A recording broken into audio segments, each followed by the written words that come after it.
Eh bien, bonjour à tous et merci d'être venus participer à cette convention Brotool et de participer à ce dernier atelier. Aujourd'hui, on va vous parler de correction d'eau de brassage. Donc je m'appelle, David avait déjà fait la présentation, mais donc je m'appelle Eric et je suis donc le cofondateur de Mono de Brassage avec David et également membre de la BNB. Donc j'en profite également pour remercier Jean-Luc pour son invitation, ainsi que pour l'organisation de cette convention. Je trouve que c'est toujours très intéressant et toujours enrichissant de discuter directement avec d'autres brasseurs, plutôt que de simplement discuter sur les réseaux sociaux ou autres. Mais avant de commencer, on va faire un petit sondage, on aime bien les sondages. Qui d'entre vous utilise mon eau de brassage pour corriger son eau de brassage? David, voilà. Ah ouais, effectivement. Ah oui, pas mal. Ouais, ok, donc deuxième question. Qui n'a jamais entendu parler de mon eau de brassage? Enchanté. Putain, il y en a un. Pas mal. Pas mal. Et bien donc on va essayer de pallier à cette carence.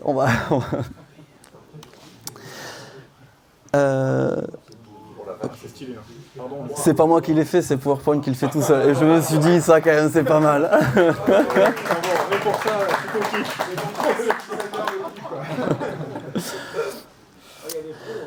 Ok, alors aujourd'hui on va commencer. Alors on va pas rentrer dans les détails de la chimie de l'eau, etc. Ce qu'on va faire, on va d'abord faire une première présentation, alors un petit peu théorique sur le pourquoi c'est intéressant de corriger son brassage. On verra après ensuite un petit historique justement de comment est né mon eau de brassage. Et on va ensuite parler d'un sujet qu'on aborde rarement. En fait, c'est la provenance et le traitement des données que l'on fait dans mon eau de brassage pour justement permettre de faire la correction de l'eau. Et ensuite, je vous ferai une démonstration sur le cas. On va essayer de corriger l'eau pour une NEIPA avec l'eau du robinet EDC. Alors, il y a quelques spécificités, c'est assez intéressant. Alors, pourquoi corriger son eau de brassage? On va enfoncer une porte ouverte, mais donc l'eau dans la bière, ça constitue quand même, ça constitue plus de 90% des matières premières. On a souvent tendance à dire, ok, la bière c'est du malt, du houblon et de la levure. En fait, bon, il y a quand même l'eau qui joue quand même un rôle assez important. Et donc forcément, ça va avoir une influence sur votre bière finale, sur le ressenti de votre bière finale et sur le goût. Donc par exemple, on peut, dans les cas où on a une eau qui a un fort goût de chlore, alors là donc j'ai mis entre parenthèses, il faut faire un peu attention. Quand on parle de goût de chlore, en fait ça n'a rien à voir avec les ions chlorure. D'un côté les ions chlorure, ceux-là on va les vouloir. Le chlore, celui-là on va pas le vouloir par contre. Donc dans ces cas-là, où s'il y a une forte minéralisation, une eau très minérale, forcément ça va impacter le goût de la bière finale. Donc là par exemple on peut citer un exemple. Donc là j'ai mis un tableau avec quelques exemples de minéralisation d'eau de certaines villes. Donc là, alors, en fait, on s'aperçoit que donc, chaque style de bière a une eau de prédilection, on va dire, qu'il est privilégié. En fait, on peut également faire dans l'autre sens.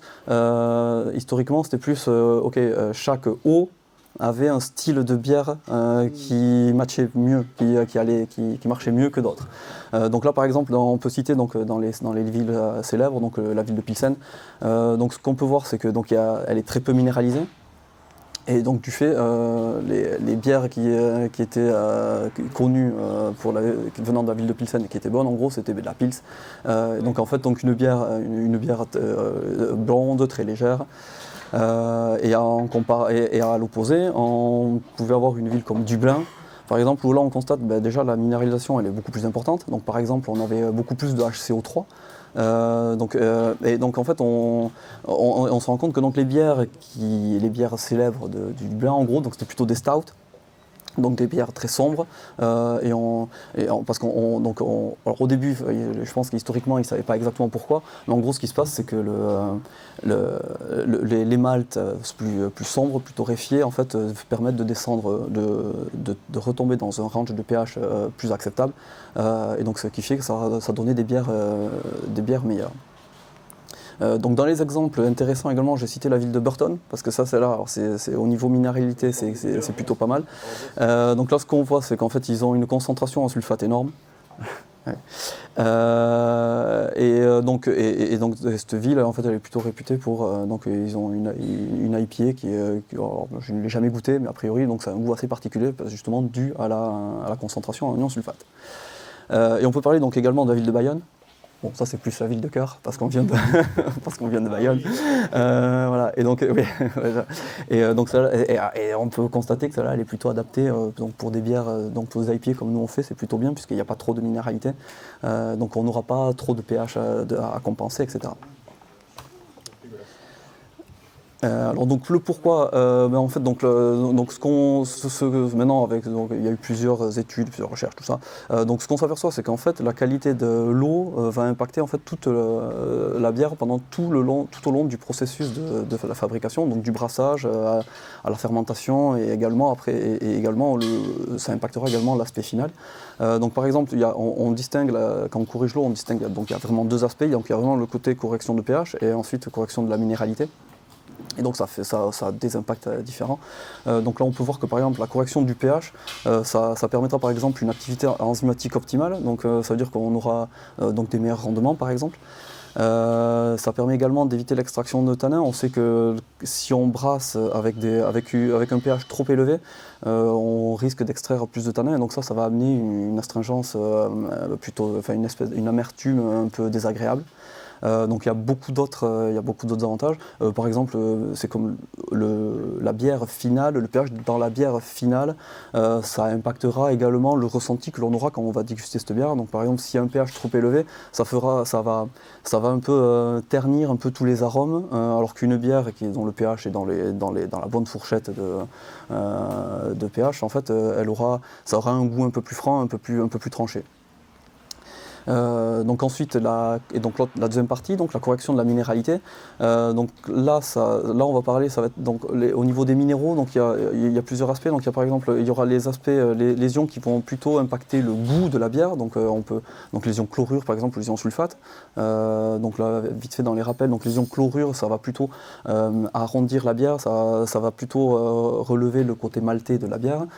Et les ions sulfate qui eux vont plutôt ça va plutôt accentuer on va dire l'amertume du houblon.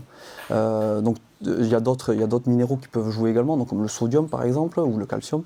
Et dans d'autres aspects, le calcium par exemple peut participer également.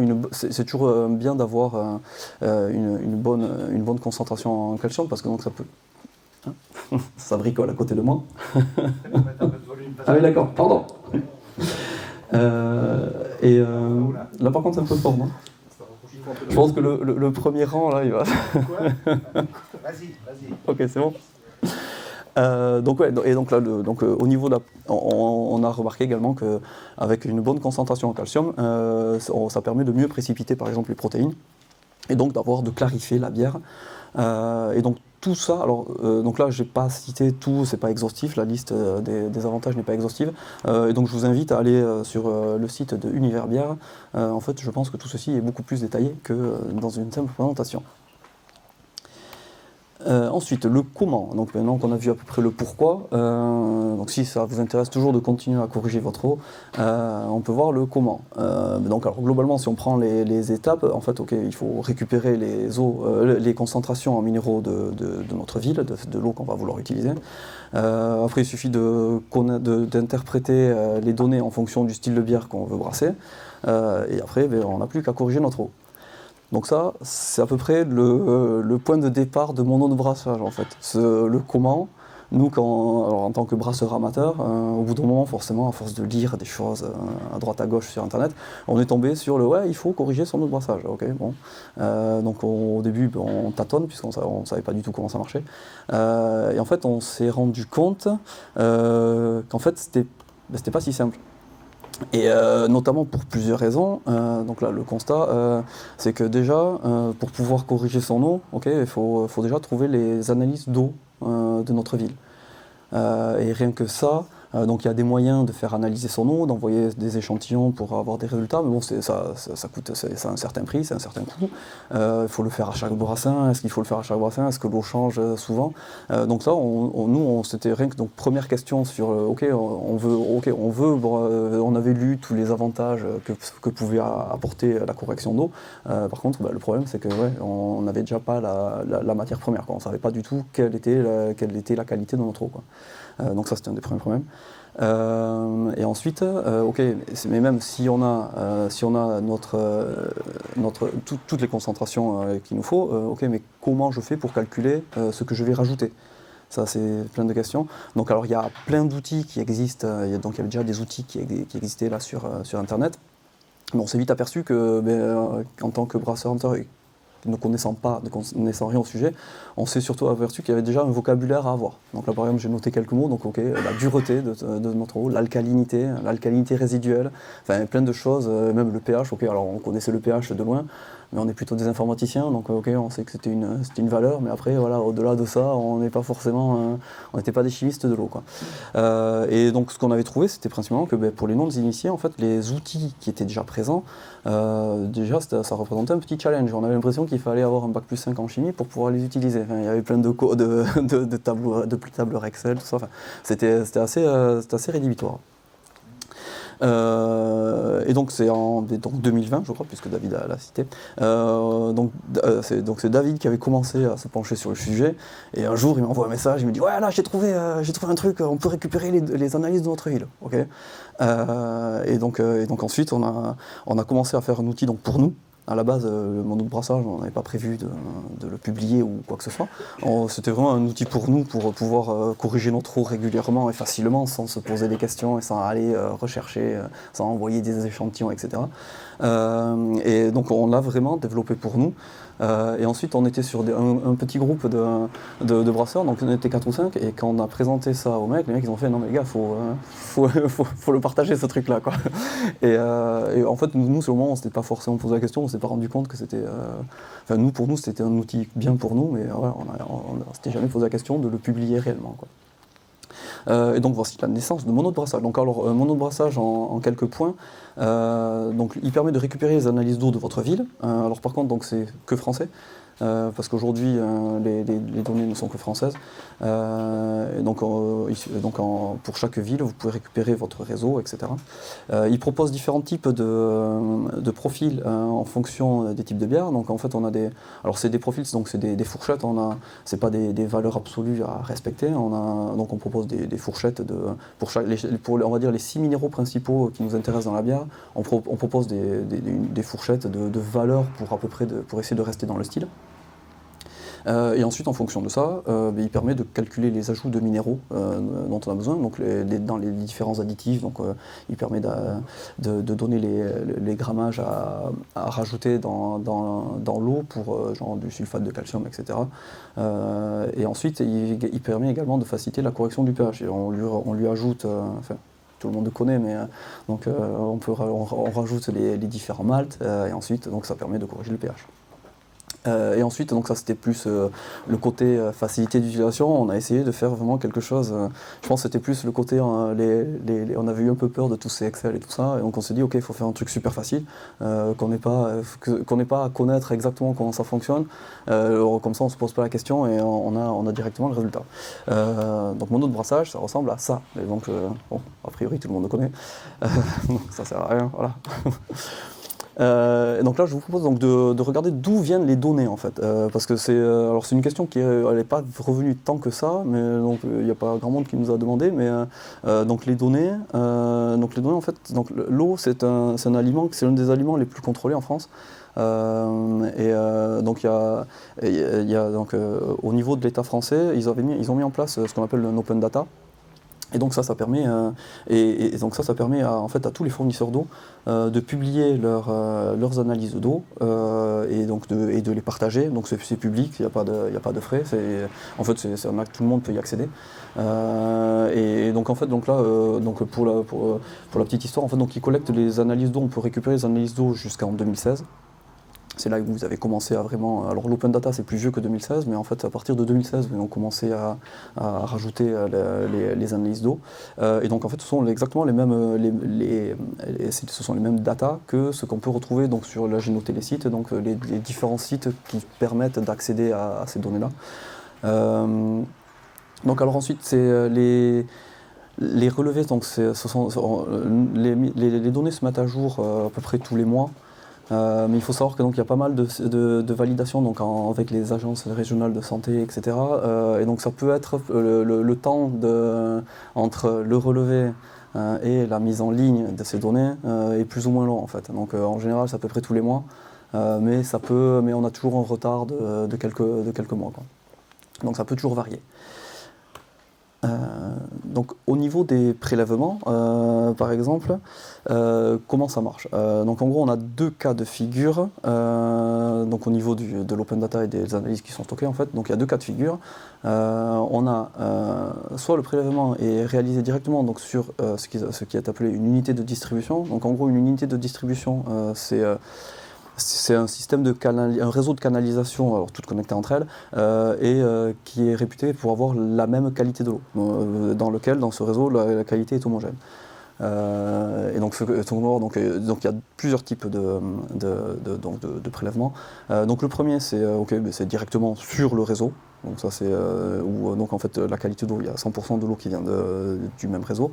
Et ensuite on peut également avoir des analyses qui vont venir de différents réseaux au-dessus du réseau, en amont de notre réseau. Et donc ça, c'est assez important en fait pour comprendre comment marchent par exemple les sites qu'on a vus. Ça peut affecter les résultats. Quand vous lisez les résultats, si vous avez déjà été sur les Euronbat santé.gouv.fr, il faut faire assez attention parce qu'il y a une petite distinction justement entre ces deux cas. Et donc je trouvais ça intéressant de le présenter. Donc par exemple, lorsque les prélèvements sont réalisés sur une seule unité de distribution, ce qu'on peut voir par exemple à Tarnos, donc je suis resté assez local chez nous, donc on peut voir, donc là par exemple on voit que sur ce relevé-là, 100%, le 100% ça indique que tout le prélèvement revient, il y a un seul réseau qui alimente donc la ville de Ondre. Donc ça c'est le premier cas, ça c'est le cas, on va dire le cas simple. Et ensuite il peut y avoir des cas un peu plus compliqués. Donc en fait c'est donc les relevés, donc là je notais, mais donc les relevés peuvent être faits donc sur d'autres unités, sur les unités de distribution en amont, donc toutes les installations, toutes les unités de traitement, etc. Et donc ça c'est relevé, donc là par exemple, je ne sais pas si vous voyez, c'est peut-être un peu petit, donc là on peut voir que pour Bayonne, en fait on voit que il y a une partie qui vient d'Itsasou, c'est une ville basque, il y a 70% qui vient de la ville d'Itsasou, il y a 10% qui vient de la ville d'Anglet et 20% de la Rossora. Et donc tout ça, en fait, ça va... toutes ces informations,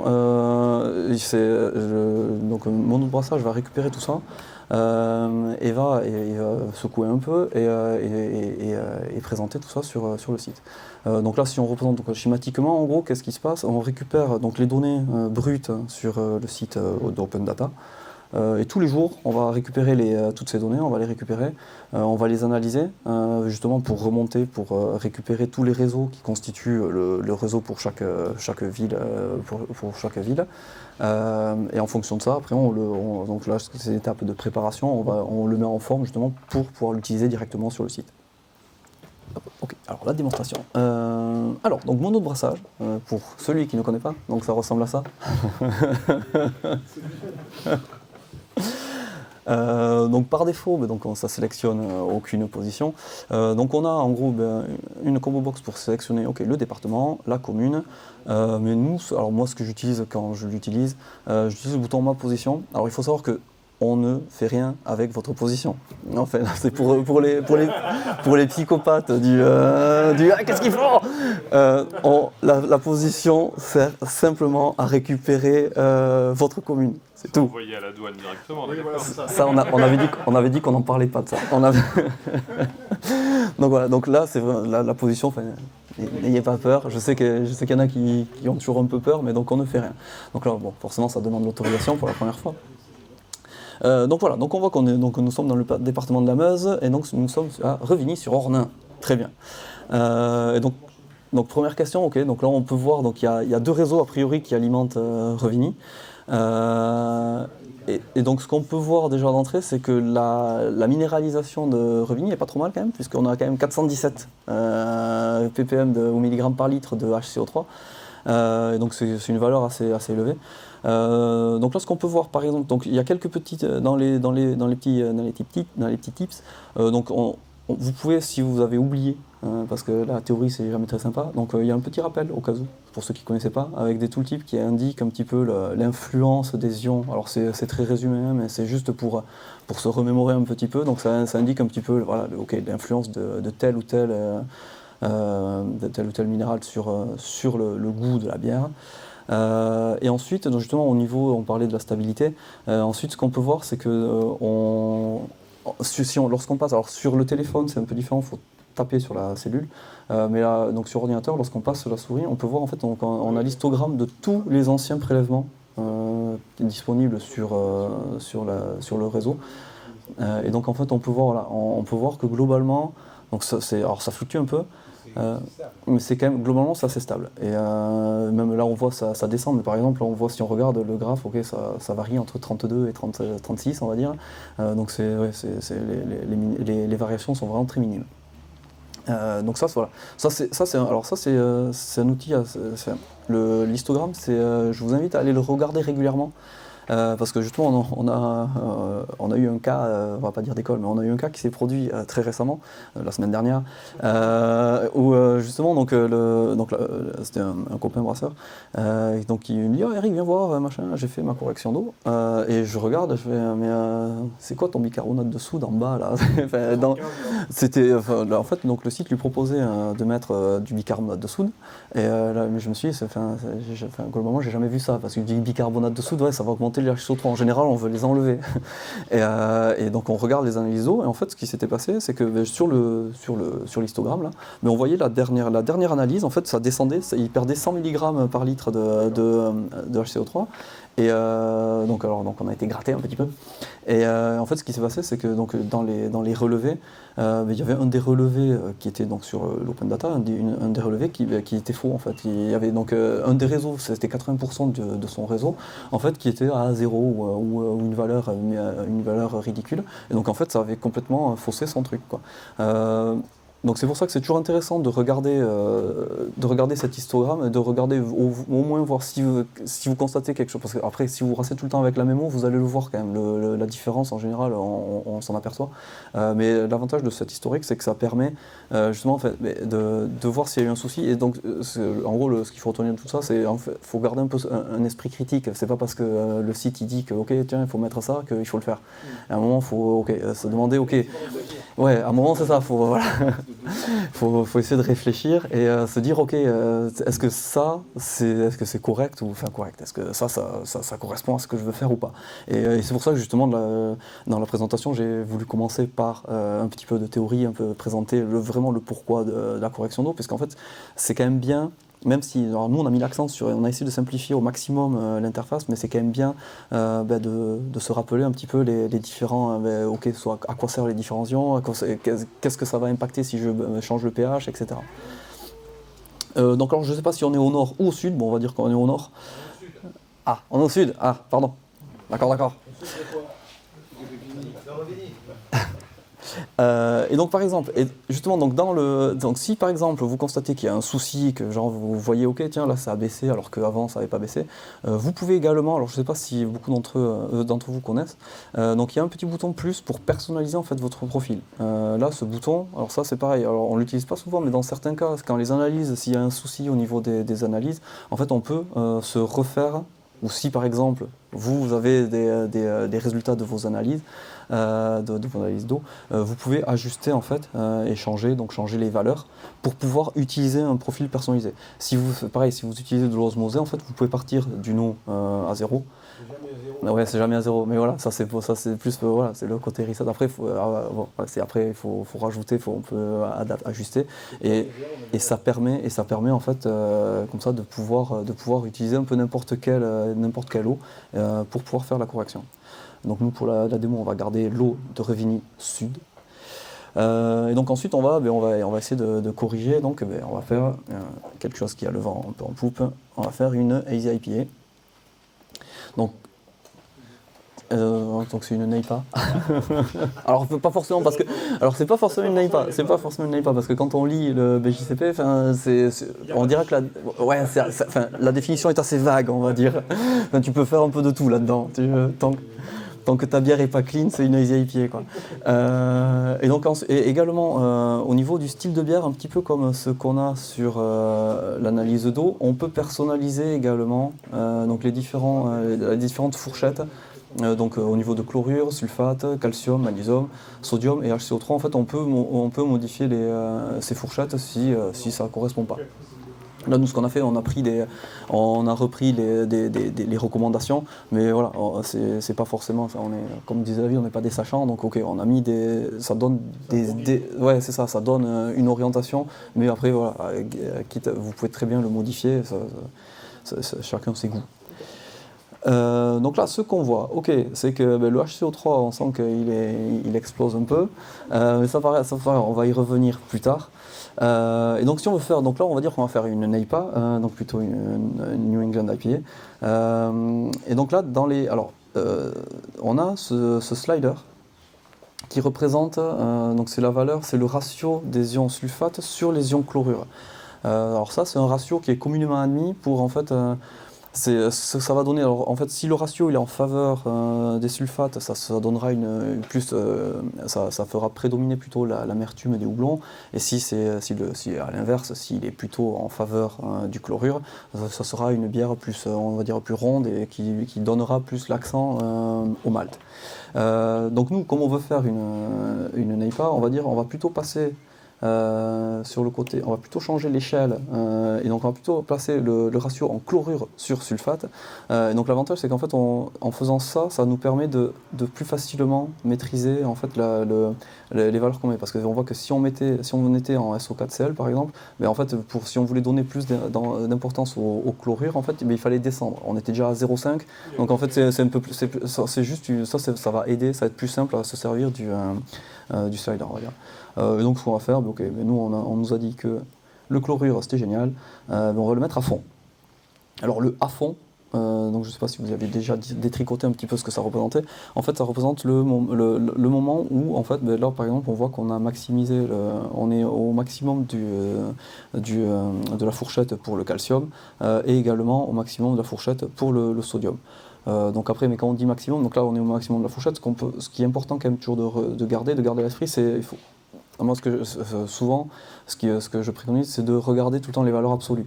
Parce que c'est pas parce que le graphe est au max qu'il faut forcément avoir peur. Là quand on regarde les valeurs absolues par exemple, donc en calcium on est à 150, alors certes on est plutôt dans la tranche haute, mais c'est pas non plus dramatique. Ça pose pas de gros problèmes. Et de même pour le sodium, c'est la tranche haute, mais c'est pas non plus, ça posera pas nécessairement de problème. Et donc là par exemple un autre point sur lequel je souhaite attirer votre attention, c'est le fait que ici donc on a un petit warning. Alors à quoi il sert? Alors au tout début on ne l'avait pas. Le souci c'est qu'en fait ce ratio, là par exemple on voit que c'est un ratio de 7, mais c'est un ratio de 7, perdu la souris. C'est un ratio de 7 parce qu'on a peu de sulfate. En fait. Donc on se retrouve avec 148 ppm de calcium, de chlorure pour 20 de sulfate, donc ça fait un ratio de 7. Il faut savoir que un ratio de 7, si vous avez 700 ppm de chlorure et 100 de sulfate, ça ne donnera pas le même rendu qu'un ratio comme ceci. Donc c'est pour ça, le ratio, là il faut faire attention quand on parle j'ai fait une bière avec un ratio de 7, il faut faire attention, il faut tout le temps se baser sur les valeurs absolues, parce que ça ne représente pas la même chose. Et donc notamment là, donc, le warning il sert à ça. Donc, lorsqu'il y a ce warning, c'est toujours bien de jeter un coup d'œil. Donc là, en gros, il dit simplement que, effectivement, quand on a des concentrations inférieures à 50 mg par litre, ça ne va pas forcément donner, ça va pas beaucoup jouer sur le goût final. Donc là, donc on a corrigé, on est à fond, mais par contre, on aimerait bien quand même augmenter un peu notre correction pour augmenter les chlorures, puisque les chlorures, ça va donner plus de corps un peu à la bière, ça va être sympa. Et donc là, on est un peu embêté, puisque au final, on a dans les minéraux que l'on a, on a du sulfate de calcium, mais je ne veux pas augmenter le sulfate, forcément. et le calcium, je suis déjà à fond. Le sulfate de magnésium, ben, c'est un peu pareil. Je ne veux pas de sulfate. Et le magnésium, bon, le magnésium, c'est pareil, là on est à 16, c'est très bien. Le chlorure de calcium, eh bien, le problème c'est que lui il va augmenter le calcium, donc soit ok, ben, je décide d'augmenter le calcium, ou le chlorure de sodium. Et donc même problème, ok, on a le sodium qui est déjà à fond. Donc après on peut mettre du carbonate de calcium, mais là forcément on va se... Hop là, le spoil. On va se retrouver avec... on va augmenter les carbonates et c'est pareil, c'est pas ce qu'on veut, ou le bicarbonate de sodium. Mais sinon, donc il y a une dernière possibilité. Alors ceci, ce n'est que pour la démo, ce n'est pas encore publié, ce n'est pas encore une fonction accessible. Donc il y a également donc, un des additifs qu'on peut utiliser, et donc c'est le chlorure de potassium. Donc lui, il va augmenter donc, les ions chlorure et les ions potassium. Et donc par exemple, là on peut se dire, ok, ben, donc là je vais me dire, ok, je vais essayer d'aller à 250. Et donc soit on clique comme ça, soit alors on va dire, je vais mettre 2 grammes, non, 2 grammes ça suffit pas. Allez, 5 grammes, voilà. Et après on va continuer à augmenter. Donc aujourd'hui, cette fonction, elle n'est pas publiée. Alors pourquoi? Parce que alors c'est pas la première fois qu'on nous la demande, ce KCL. Et donc je freine toujours un petit peu parce que j'ai donc sur ce qu'on peut trouver sur internet, sur les différentes lectures, sur les différents sites, et notamment le livre de Water de Palmer. En fait, on peut voir que dans les recommandations, le potassium, donc dans le livre, ils disent qu'il faut que ce soit inférieur à 10 mg par litre. Et ça, le problème pour l'instant, j'ai trouvé que cette information, et donc j'aimerais bien avoir plus d'infos sur cette limite, déjà pour avoir le seuil à partir duquel le potassium va commencer à être, quand est-ce qu'on va pouvoir commencer à sentir le potassium dans la bière. Donc là aujourd'hui, voilà. Donc là aujourd'hui c'est plus pour la démo, voilà. Donc c'est en cours. Du sel de régime, ça, quoi. Alors oui, ça peut être aussi du sel de régime, ça. Ouais. Ça peut remplacer le chlorure de sodium, effectivement. Mais alors voilà, et c'est pour ça que c'est pour ça que oui, à forte, ouais. Ah oui. Faut pas se le mettre dans les veines, quoi. 5 Oui. grammes dans les veines, vous mourrez. Non, c'est ça. Mais voilà. Bon après là, on ne le met pas dans les veines, ça tombe bien, c'est plutôt dans la bière. Mais oui. C'est comme ça Oui, oui, c'est ça, les exécutions, il y a du chlorure de potassium. Ouais. Et donc voilà, là voilà, avant de publier ça, donc ça sera bientôt disponible, mais j'aimerais pouvoir déjà valider tout ça avant de. Non mais c'est pas nous, non, c'est pas nous. C'est quand même cool. Là, c'est pas en intraveineuse. Voilà, c'est pas. Après la bière, tu peux essayer la bière en intraveineuse. Mais... Il peut mettre 40 grammes là par litre là. Donc voilà, donc on va se dire que c'est très bien comme ça, et que ça, au pire, ça donnera un petit goût de potassium, ou un petit goût, voilà. Donc ensuite, donc dans les choses à configurer, donc il y a également donc les différents volumes donc pour l'empâtage ainsi que pour le rinçage. Alors si vous pratiquez pas de rinçage, soit vous n'en tenez pas compte, soit vous mettez 0, ça pose aucun problème, soit vous n'allez pas du tout là-dedans et c'est pas grave. Mais donc nous ceux qu'on a tendance à faire du rinçage. Et donc en fait, donc là on voit que donc pour les 30 litres d'empâtage, on va mettre 4 grammes de chlorure de calcium, 3 grammes de chlorure de sodium et 5,62 de chlorure de potassium. Et pour le rinçage, lorsqu'on clique sur donc ça se met automatiquement à jour avec donc en fonction du volume, donc ça nous donne le poids le bon grammage à mettre pour chaque minéraux. Donc maintenant, donc là on a traité la minéralité. Ensuite, on va traiter le pH. Alors pour traiter le pH, ce qu'il faut savoir, c'est que le pH va être dirigé principalement par l'apport de malt, les différents maltes qu'on va utiliser. Donc les maltes, on va dire de base, le pale ale, etc. Donc peut faire descendre le pH. Donc ça rejoint le premier slide qu'on a vu avec la ville de Pils, où justement ils utilisaient des maltes de base parce qu'en fait ils n'avaient pas beaucoup de minéralité, ils n'avaient pas beaucoup de bicarbonate à contrer pour. En fait, rien qu'en mettant du malt de base, ils tombaient directement dans les bonnes valeurs de pH. Et par contre, ce qu'on a vu également, donc la ville de Dublin par exemple, qui avec plutôt les stouts. Et donc là, eux, ils utilisaient des maltes plus torréfiés qui, eux, vont faire descendre beaucoup plus le pH. Donc là, on va choisir donc une base de maltais pour faire une NEIPA. Donc on va mettre malt, sympa. On va mettre du pale. On va mettre du pale ale. On va mettre 5 kg. Oui. Le plus simple, c'est pas de mesurer au moment de l'empâtage, non? Mesurer. Bah, le pH. Ah oui, alors on peut aussi faire ça. Mais par contre là, l'avantage c'est que là ça va nous donner une valeur d'acide à mettre pour. Là l'avantage c'est qu'on peut traiter le brassin avant de le faire. Parce que si on veut mesurer ça pendant l'empâtage, on va surtout prendre des notes pour le brassin d'après, quoi. Puisque on va se rajouter un petit peu, des flocons d'avoine. Parce qu'on est joueur, parce que le rinçage c'est notre dada. Et après on va mettre, je sais pas, on va mettre un petit peu de blé. Et on va se mettre 1 kilo, hop. Ah oui, et nous ce qu'on aime bien, on va se mettre un petit peu de rubis pour la couleur, pour le côté jus de fruits, et je sais pas, on va mettre, allez, hop, 200 grammes. Ok, donc là, une fois qu'on a rajouté nos maltes, en gros, ça nous donne une estimation de. Donc on avait le pH initial, donc qui est à 5,95. Donc ça, c'est le pH de l'eau. Ensuite, avec les apports de minéraux et les apports de malt. Donc oui, c'est assez théorique puisque donc les valeurs, là, ce qu'on voit là, ces valeurs-là, alors ce sont les valeurs fournies par par les malteries, mais ce dont on s'aperçoit également, c'est que alors, souvent, ces valeurs peuvent changer. Et souvent ils donnent des fourchettes aussi. Donc ça reste toujours. Alors c'est toujours pareil, ça reste vraiment. Ça donne une idée, mais c'est pas voilà, le 5,95, vous n'aurez pas forcément 5,95 au pH mètre, vous n'aurez pas forcément 5,95 parce que le malt peut changer, la provenance peut changer, on n'a pas forcément tous les malts là-dedans, donc on peut avoir pas mal de différences. Et donc ensuite, ici, donc, on retombe sur le concept de slider, toujours pareil, ça c'était parce que c'était plus facile, et on peut choisir donc une valeur entre, pareil, donc ce qui est communément admis, c'est que la bonne fourchette, c'est entre 5,2 et 5,6. Donc nous, on se place au milieu, à 5,4. Et en fonction de tous ces paramètres, en gros, ça nous donne la quantité d'acide lactique à mettre dans notre bière. Et donc comme on aime bien les petits warnings, eh bien, donc, on affiche en face un petit warning et en fonction de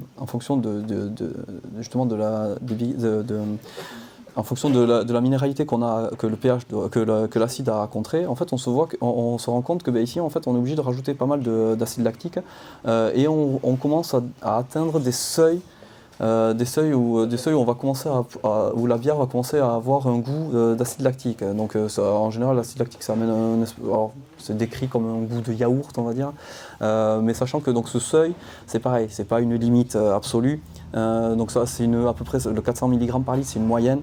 En fait, en fonction des personnes, en fonction de la sensibilité de chacun, ça peut, donc quelqu'un qui n'a jamais trop fait attention, enfin, son seuil de sensibilité, ça peut être, 600 mg par litre, mais par contre, quelqu'un qui est habitué à ressentir le goût, justement, alors, il peut y avoir des intolérances au lactose, et donc, justement, là, nous, dans notre cas, ce qu'on voit, c'est que, on est obligé d'avoir beaucoup d'acide lactique parce que, justement, on a beaucoup de carbonate. Et donc les carbonates, c'est eux qui vont principalement contrer les maltes qui vont essayer d'acidifier l'eau. Donc ce qu'on peut faire par contre, c'est qu'ici on peut changer et utiliser par exemple de l'acide phosphorique. Alors l'acide phosphorique, l'avantage c'est qu'il ne va pas avoir ce problème qu'a l'acide lactique, il ne va pas amener de goût. Mais par contre, on verra qu'il peut y avoir d'autres soucis. Donc là, par exemple, on a encore un warning, mais parce qu'en fait, on peut avoir l'acide phosphorique a tendance à faire précipiter le calcium. Mais alors là, aujourd'hui, donc c'est simplement là le warning à titre d'information, parce qu'aujourd'hui, on n'a pas forcément on n'a pas de méthode pour savoir, en fonction de temps d'acide lactique et et de ton pH, etc., on n'a pas d'estimation sur combien ça va faire baisser le calcium. Bon après après toujours pareil, donc si on essaye de réfléchir à ce qu'on est en train de faire, on se dit on a mis de l'acide lactique, ça me dit que ça va précipiter le calcium, mais je rappelle que par exemple le calcium on était à 150 ppm, ce qui est largement suffisant. Donc là on peut se dire il y a un warning, mais c'est pas grave, je peux faire ça. Donc là on a corrigé notre eau d'empâtage et ensuite on peut corriger également l'eau de rinçage. Donc là pour le pH de l'eau de rinçage c'est un peu différent, on ne prend pas en compte les maltes puisque l'eau de rinçage il n'y a pas les maltes dedans.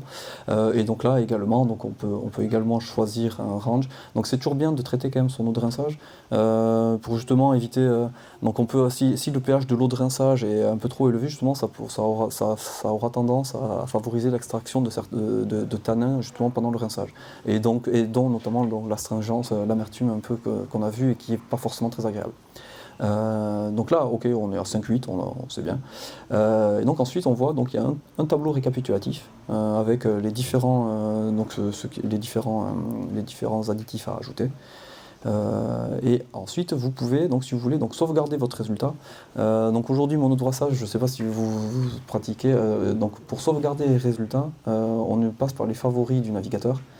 Donc en fait, il suffit simplement d'enregistrer votre page. Une fois que vous avez fait votre correction, vous enregistrez votre page dans vos favoris, et donc vous renommez avec le nom de votre bière, et ça vous permettra comme ça de retourner sur votre correction.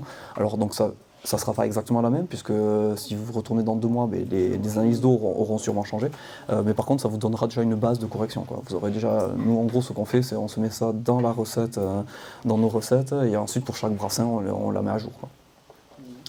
Et donc ensuite plein d'autres résultats, parce que donc voilà, c'est toujours bien de discuter, de dialoguer avec d'autres brasseurs. Donc il y a plein d'autres moyens. Donc vous pouvez partager sur Facebook si vous voulez, ou partager directement le lien, ou alors directement mettre le BB code. Ça c'est plus pour le côté forum brassage amateur, où vous pouvez comme ça directement afficher ce qu'on voit là. Ça s'affichera de la même manière sur le forum, et donc vous pouvez justement demander des conseils si vous avez un doute, si vous dites ah ouais mince, le calcium, je suis dans la tranche haute, est-ce que c'est grave ou pas. Justement, c'est toujours bien de dialoguer avec d'autres brasseurs pour voir un petit peu le ressenti. Et ensuite, une fonctionnalité, je ne sais pas si vous l'utilisez, donc vous pouvez également exporter votre traitement, votre correction d'eau sur un PDF. Donc comme ça, en fait, vous pouvez vous le stocker. Après ça, par contre, vous avez là l'avantage du PDF, c'est qu'en fait, il va garder, ça va fixer la minéralité de votre eau à un instant T, et ensuite, il y aura toutes les infos qu'on retrouve ici, en fait, seront dans le PDF, quoi. C'est stocké dans le navigateur, c'est dans les cookies. Non, alors aujourd'hui on n'utilise pas les cookies justement, on met tout dans la barre d'adresse. C'est pour ça que si tu veux enregistrer dans tes favoris, en fait, tu n'auras pas de problème. Et là c'est pareil, là le partage en fait directement, ça copie directement le lien. Donc en fait tu peux le donner à n'importe qui. En fait, tu as tout dans le lien, quoi.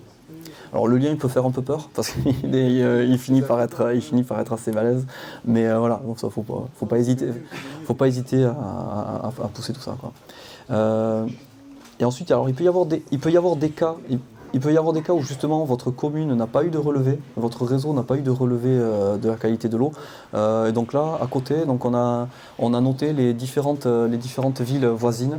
Donc comme ça vous permet, si votre ville ne figure pas, vous pouvez en fait retomber sur des communes à proximité. En général, la qualité de l'eau risque d'être similaire. Alors ça ne sera pas exactement la même, mais par contre ça sera similaire. Après le dernier, ça c'était un petit clin d'œil justement à tous nos amis professionnels et toutes nos brasseries professionnelles qui utilisent mon eau de brassage. Donc voilà, je vous invite, voilà. Donc il y a la brasserie Nétancourt, je ne sais pas si vous connaissez. Et, il y a un Crazy Panda également. Alors il n'y a pas le lien PayPal, par contre vous pouvez nous payer une bière si vous souhaitez. Si vous souhaitez, vous pouvez, il n'y a aucun problème. Non, alors, donc là il faut savoir que mon eau de brassage, donc c'est gratuit, et nous notre intention c'est de les garder gratuits parce qu'on n'a pas envie de faire un truc payant. Nous ce qu'on a envie, c'est que nous on était très contents par exemple quand on a fait mon eau de brassage de tomber sur des sites comme Univers Bière qui sont gratuits, de tout ce contenu gratuit, et donc pour nous le but c'est, en gros nous ce qu'on veut c'est que de plus en plus de brasseurs fassent des bonnes bières, et comme ça nous on en boit des meilleures tout le temps. Et donc voilà, c'est le côté communautaire, puisque nous quand on est arrivé, quand on connaissait rien, en fait ça nous a quand même vachement aidé d'avoir du contenu gratuit, des forums, etc. Et c'est toujours, et je pense que l'entraide c'est toujours sympa. Dans les petits détails également, si vous souhaitez, il y a également un lien avec ici toutes les mises à jour. Donc là c'est plus voir s'il y a les mises à jour, donc on voit le début de l'aventure par exemple, les différentes fonctionnalités qu'on a rajoutées et les différentes corrections de bugs. Donc voilà, c'est pas tout à fait des sprints, mais ouais. Voilà, donc ça c'est toujours un peu intéressant de voir ça, quoi. Et en suivant, et donc je pense que la démo est terminée. Mais merci à vous pour m'avoir écouté.